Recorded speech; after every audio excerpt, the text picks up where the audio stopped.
What is going on, everybody? What is going on? The Catch fam, my name is John Dawson, and in today's video, we are hopping into our wide receiver rankings for week 12 of the 2022 fantasy football season. If you guys do enjoy today's content, be sure to hit that like button on the way in. Hit that subscribe button, of course, if you are new to the channel. It really does help us out when you guys hit that like and consider subscribing, and please feel free to drop any comments, questions, concerns pertaining to the 2022 fantasy football season down below. I'll get back to you as soon as I possibly can. Without further ado, let's hop into today's video. All right, first overall, I've got Stefon Diggs going up against the Detroit Lions. An absolutely beautiful matchup for Diggs, who kind of struggled to get involved last week, but ultimately still finished with 5 targets, 4 receptions, 48 receiving yards, and a touchdown, which brought him to 14.8 fantasy points. He is your wide receiver 1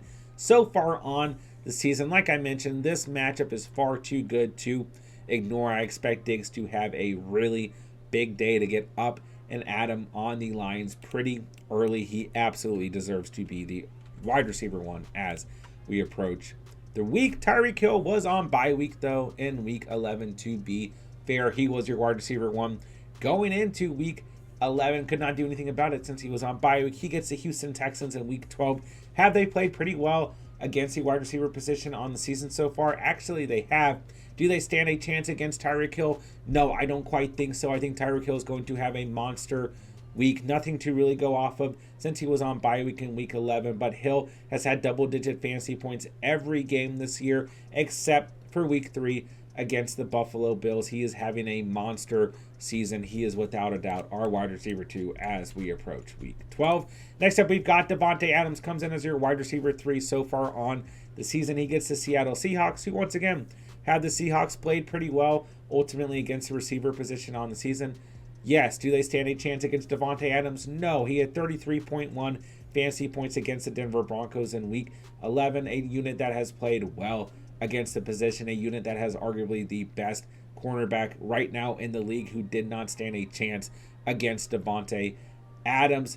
13 targets, 7 receptions, 141 receiving yards, 2 touchdowns, and a walk-off touchdown in overtime. Adams is our wide receiver 3 as we approach the week. Next up, we've got Justin Jefferson of the Vikings. He comes in as your wide receiver 4. So far on the season, a really down week for Jefferson. I was really disappointed to see that. 6.3 fantasy points, 5 targets, 3 receptions, 33 receiving yards against the Cowboys. But ultimately, JJ has 10 or more fantasy points every game this year except for week 3 against the Lions and week 11 against the Cowboys. He is still in your starting lineups.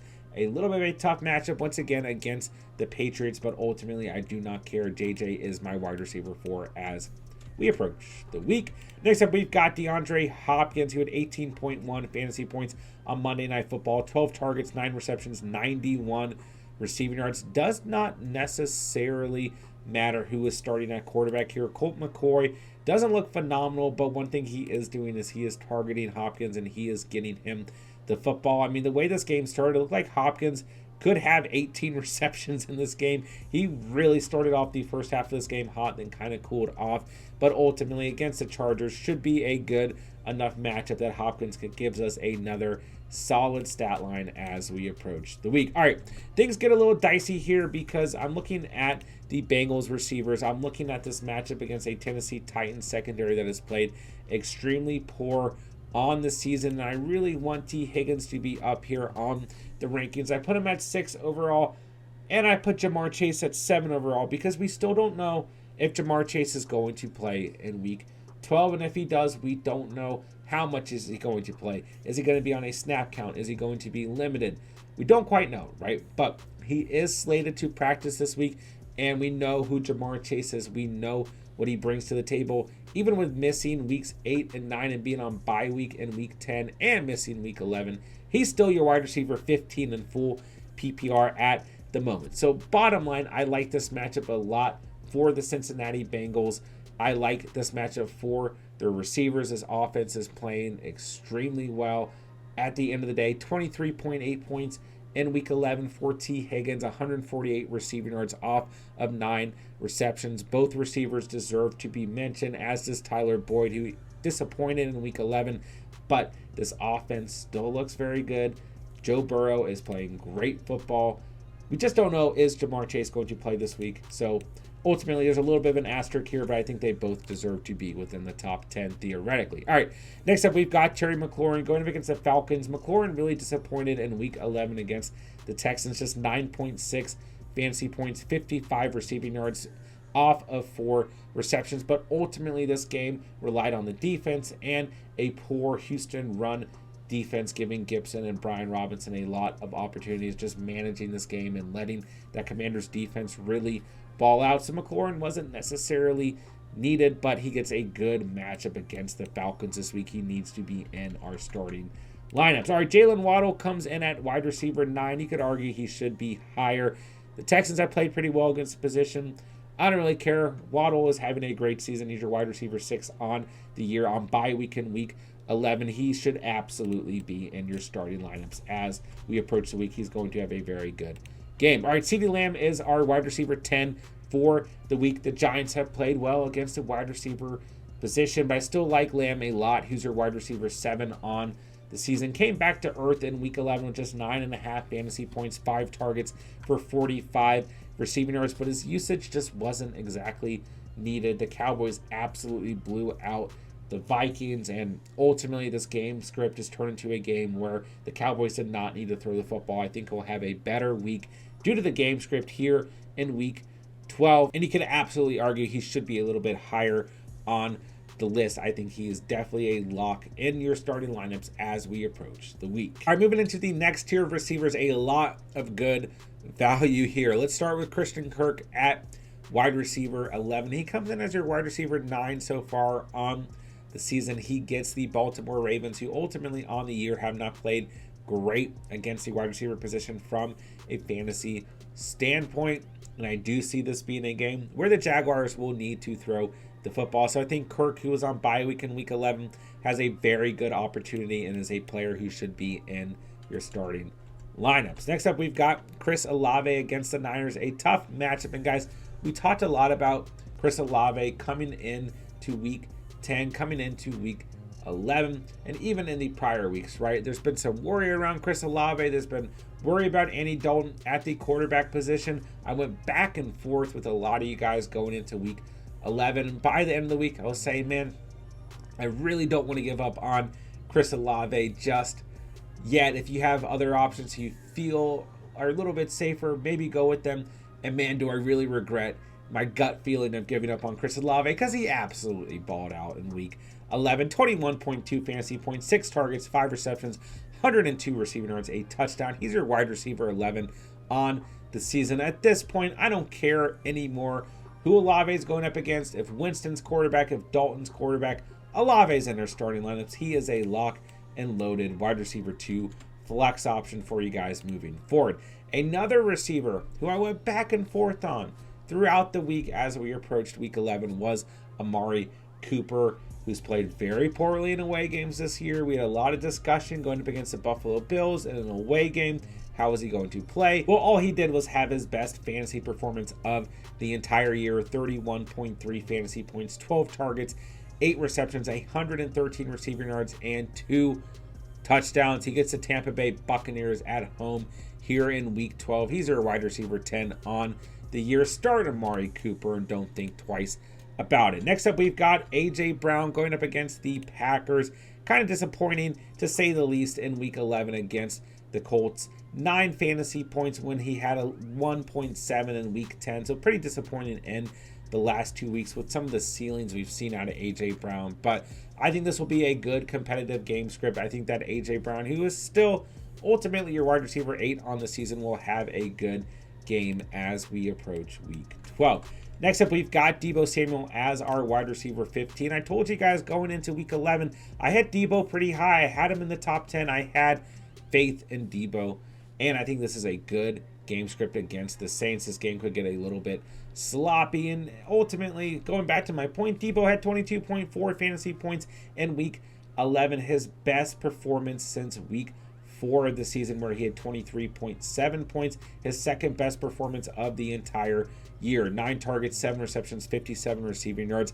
I like Debo again here in week 12 against the Saints. I think he gives us another solid stat line. Next up, we've got Mike Evans, who was on bye week in week 11. Your wide receiver 18 on the season. I mean, he's a safe start on a weekly basis. Should be a pretty good matchup for the Buccaneers against the Cleveland Browns. And the Buccaneers are in a position where they need to win some football games. This division is still essentially completely wide open. So I expect a competitive game script from the Buccaneers as we approach week 12. All right, 2 receivers who I do want to mention I think could finish pretty high on the weekly rankings when all things are said and done at the end of the week are DK Metcalf and Tyler Lockett, who get the Raiders a good matchup. This game should be competitive. Does not look like the Raiders are tanking. Does not look like they are giving up on the season after last week's performance against the Broncos, and the Seahawks are fighting to win their own division. So I think that Lockett and Metcalf could both finish with really solid numbers. They were both on bye week in week 11, but Lockett is still your wide receiver 12 and Metcalf is still your wide receiver 20 so far on the season. A good matchup for both of them. I expect both of them to come out of this game with solid performances. Next up, we've got Amon-Ra St. Brown, who's really come back to life in the last 4 weeks or so. 15 fantasy points against the Giants in week 11, 76 receiving yards off of 7 receptions. He's your wide receiver 14 on the season. I mean, like I said, guys, in this tier, we have a ton of really good value. I could really see any of these receivers outscoring each other. And quite frankly, as long as every player on the screen at the moment is healthy, they should be in your starting lineups. I like Amon-Ra St. Brown in a competitive game script where the Lions are going to need to throw the football against the Buffalo Bills. I think he could have a very solid day. All right, wide receiver 20 overall gets a little bit of an asterisk. Juju Smith-Schuster, missed week 11 in concussion protocol. Should be good to go theoretically in week 12. Should see a good amount of volume with Kadarius Toney doing Kadarius Toney things in week 11 and exiting that game with McCole Hardman still banged up. Sky Moore definitely stepped up last week, but ultimately MBS, who was disappointing, leads Juju Smith-Schuster to be the clear-cut number 1 receiver when healthy for the Kansas City Chiefs. He is Patty Mahomes' number 1 option at the position when healthy, even if Kelsey is the number 1 receiving option. Ultimately, Juju should be in your starting lineups if he's healthy. Gets a good matchup against the Rams, whose secondary has not played well on the season. Even if Jalen Ramsey is Jalen Ramsey, he can't do everything for this defense. So Juju comes in as our wide receiver 20. All right, looking at our next here, we're going to start things off with Keenan Allen and Josh Palmer, who I've got listed as 21 and 22. But honestly, you could really flip these guys either way, however you want to look at it, right? Josh Palmer, in absence of Mike Williams, really stepped up in week 11. I think kind of shocked a lot of people.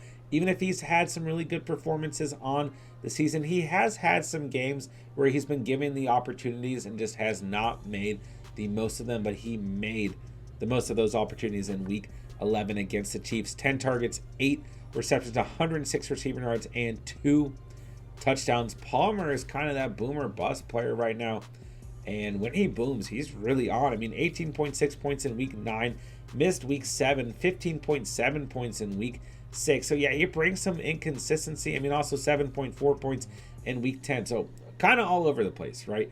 But Palmer has to be worth a start because Mike Williams re-aggravated that high ankle sprain, and I don't think personally he's going to play in week 12, which absolutely sucks for Mike Williams owners like myself and 2 of my leagues. But ultimately, Josh Palmer gains a lot of value. And let's talk about Keenan Allen, who played, in his return on the season in week 11 and played well. Justin Herbert showed trust in Keenan Allen. 8 targets, 5 receptions, 94 receiving yards, 12.4 fantasy points in PPR.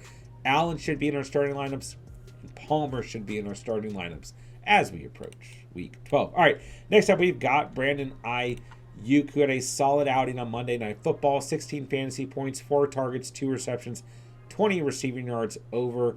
And on top of that, added 2 receiving touchdowns. A very solid game. He's your wide receiver 23 on the season. He gets the New Orleans Saints. Should be a good game script for Ayuk. He absolutely deserves to stay in our starting lineups. All right, next up on the list, we've got Michael Pittman against a Steelers secondary that has not played well whatsoever on the season. Does Pittman bring a high ceiling?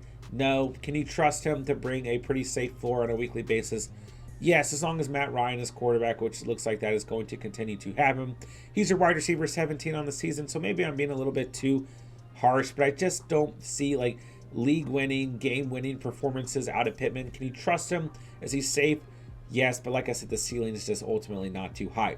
13.5 fantasy points in week 11, 7 targets, 6 receptions, 75 receiving yards.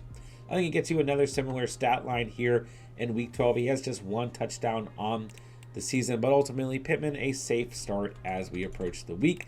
Jacoby Myers has been disappointing the last 2 weeks. He comes in as our wide receiver 25 on the week. 9.2 points in week 11 on bye week in week 10, 7.4 in week 9. Before that, he had 10 or more fantasy points in every start on the season. He's just kind of came back to earth. I still want to give him another opportunity against the Vikings as we approach the week. So he's our wide receiver 25. All right, next up we've got Gabe Davis, our favorite boomer bust guy in the league. Had 11.8 points in week 11 against the Cleveland Browns. Saw pretty good volume, 7 targets, 5 receptions, 68 receiving yards. I still trust Gabe Davis in a very good matchup against the Lions. This could be one of those weeks where Davis brings us a much higher ceiling overall. All right, next up we've got Jerry Jeudy, who I think should be good to go in week 12, but we're still playing a theoretical here. Pretty good matchup against the Carolina Panthers. If Jeudy is good to go, he should bring a pretty good ceiling. He is the wide receiver that I probably want to start for the Broncos because his ceiling is much higher than what Courtland Sutton offers, even if Sutton brings maybe a safer floor.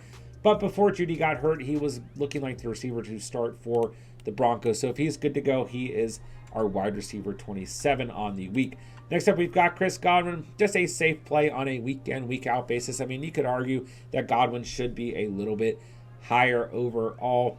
But ultimately, it looks like most weeks he's bringing us that 12 to 15 point fantasy value, even if he had a better week in week 10 before the bye week in week 11, so he's a little bit further back on the list, but I do think it's a good matchup and a good game script for Chris Godwin as we approach the week. All right, another theoretical here. We've got Hollywood Brown, who we thought may be good to go on Monday Night Football in week 11, but he was not activated. He is still sitting on IR as we approach week 12 against the Chargers. If Hollywood Brown plays, I do think he'll be somewhat limited in this game, so he is a little bit further back on the rankings, even if he's activated from the IR. Let's just kind of let him ease back into things. If you have other options that you trust, you probably want to go with them over Hollywood Brown just to see what happens. And keep in mind, the Cardinals do have a bye week in week 13, so there's a very realistic possibility that he does not play in week 12 and they rest him through the bye. But after that, he gets 2 really tough matchups against the New England Patriots and the Denver Broncos. So I'll kind of pump the brakes, but I do think due to what Brown has brought to the table on the season, he still deserves to be mentioned as we approach the week. All right, Allen Robinson stepped up, played as a wide receiver 1 for the Rams in week 11, 14.7 fantasy points, 47 receiving yards off of 4 receptions and a touchdown against a good matchup against the Chiefs in week 12. But the biggest problem is who's going to play quarterback for the Rams in week 12. This thing could be absolutely ugly. At the moment, Bryce Perkins, their 3rd string quarterback, could be the starter. John Wolford is hurt. Matthew Stafford is out. I don't know what to do, man. I don't know what to think about this receiving core. Allen Robinson is the number 1 receiver for the Rams. The volume should be there. The matchup should be there. But I am kind of worried about this Rams offense, to say the least, as we approach week 12. All right, moving into our final tier. I've got Devonta Smith as our wide receiver 31 overall against the Packers. I do feel like I was a little bit too harsh. I feel like I probably realistically should have had Smith a little bit higher on the list. I was worried about him last week against the Colts, who played well against the position, and we saw that with A.J. Brown's final stat line. But Smith was the better receiver from a fantasy standpoint on the day, and Chris Watkins actually had a decent day because he found the end zone. But ultimately, Devonta Smith, 13.8 fantasy points in week 11, 9 targets, 6 receptions, 78 receiving yards. I like this game script. I think this is going to be a nice, competitive, high-scoring game against the Packers. So ultimately, I put Smith down as wide receiver 31. but I kind of have more faith in him as we approach the week. I think he'll put together a pretty solid stat line. All right, Curtis Samuel is your wide receiver 19 on the season. He comes in as our wide receiver 32 on the week. 9.8 fantasy points against the Texans in week 11, but he should have a better week against the Falcons, ultimately in a really good matchup. All right, Garrett Wilson came back to earth. Warned you guys, bad matchup against the Patriots, even if he played well against them in week 8. He absolutely came back to earth. This offense looked like hot garbage, but he is still the #1 receiving option for the Jets, and they get a better matchup against the Bears as we approach the week. He should give you a far more respectable stat line here in week 12. Next up, we've got Paris Campbell, who, as long as Matt Ryan is the starting quarterback, is probably a lock for 10-plus fantasy points. He gets a good matchup against the Steelers. It's kind of disappointed. He just had 11.7 fantasy points in week 11 against the Eagles in a game where I figured they would be forced to throw the football, and they were. But just 6 targets, 5 receptions, 67 receiving yards. So I thought he'd bring a little bit more upside to the table, but ultimately he should have a better opportunity against the Steelers here in week 12. All right, next up we've got Courtland Sutton, whose ranking is definitely affected, by Jerry Jeudy's health, right? If Jerry Jeudy plays, Sutton's a little bit further back. If Jeudy does not play, Sutton's probably a little bit further up. A pretty good matchup against the Panthers. 13 fantasy points in week 11 for Sutton, 7 targets, 5 receptions, 80 receiving yards. So I think that Sutton brings a safe floor. Does he bring upside? Not necessarily. All right, Tyler Boyd's next up on the list. He really disappointed me in week 11. I had a lot of faith in Tyler Boyd. I told a lot of you guys to start Tyler Boyd in week 11. I even got a comments from where I went Boyd over Olave. You know who you are. I'm sorry, man. I really thought Boyd would have a better week against the Steelers, and he did not. 6.2 fantasy points, 7 targets, 2 receptions, 42 receiving yards. But ultimately, the target volume was there. The game script was there. The Steelers' defense did not play well. Boyd just did not come up with the total production that we wanted to see. He should bounce back against the Tennessee Titans secondary that's been awful all season long as well. But I am having trust issues right now with Tyler Boyd, so he comes in as wide receiver 36. All right, George Pickens is next up on the list. And quite frankly, Pickens could probably be a little bit higher, but it's a tough matchup against the Indianapolis Colts, who have played very, very well against the position. 18.3 fantasy points in week 11 for Pickens, 6 targets, 4 receptions, 83 receiving yards, and a touchdown. One of his best performances of the year. Actually, statistically, from a fantasy standpoint, his best fantasy performance of the year. So Pickens, a sketchy start due to matchup, but still a player you can absolutely consider, being that Deontay Johnson might draw Stephon Gilmore for the day. All right, Christian Watson is my wide receiver 38 on the week. 21.1 fantasy points in week 11, 32.7 in week 10. I've got Allen Lazard as wide receiver 39. I'm not giving up on my guy Allen Lazard quite yet, who still had 10.7 fantasy points in week 11. But obviously, Christian Watson is definitely stealing some of that fantasy production and the production in the red zone from Allen Lazard, which is hurting Allen Lazard's final stat lines on a weekly basis. So I like both these receivers. They are both doing good things. Christian Watson is bringing the upside at the moment, but they do have a tough matchup against the Philadelphia Eagles secondary that's been very, very good on the season. But ultimately, I like this game script. Packers are going to be throwing the football quite a bit, in my opinion. So I could see either of these players finishing a little bit higher, but due to the tough matchup, they are further back on the rankings ultimately. Last receiver on the list is going to be Zay Jones, who had 14.8 fantasy points in week 10, was on bye week in week 11, and in my opinion is going to be in a game script against a secondary from a fantasy perspective that has not played very well in the season, where the Jaguars will need to throw the football. So I think that Zay Jones finishes with a better stat line as we approach the week. All right, a couple names to mention here at the end of the rankings who did not make the top 40 to keep an eye on. We got Demarcus Robinson of the Ravens, looking like the wide receiver 1 for the Ravens, going up against the Jaguars, a pretty good matchup there. Deontay Johnson did not make the list because I think the upside lies with George Pickens, and Stephon Gilmore will probably cover Deontay Johnson, limiting his upside against a Colts secondary that's been very good on the season. Darnell Mooney is kind of disappointed in the last 2 weeks in 2 good matchups. Plus, we don't know if Justin Fields is going to be good to go. On top of that, he draws a very tough matchup against Sauce Gardner and the Jets, so he does not make the list. I still like DPJ against the Bucks. He's a solid flex option. DJ Moore did not make the list because he faces Pat Surtain, who I think is going to bounce back. Plus, you probably got Baker at quarterback. Who knows? I just don't like that Panthers offense right now. Drake London does have a good matchup, guys. I think Drake London's a little bit sneaky, but ultimately his total upside is limited. And keep an eye on Nico Collins. I think he's a pretty decent start as well. And Darius Slayton, one of our favorite waiver wire additions, should see pretty good volume going into the week. Keep an eye on Darius Slayton as a possible flex option, as well as Treylon Burks as we approach the week. And that'll do it for today's video. If you guys did enjoy the content today, be sure to hit that like button on the way out. Hit that subscribe button, of course, if you are new to the channel. It really does help us out when you guys hit that like and consider subscribing. And please feel free to drop any comments, questions, concerns pertaining to the 2022 fantasy football season down below. I'll get back to you as soon as I possibly can. With that, I'll say thank you guys so much for watching and or listening. And remember, you saw it here on The Catch.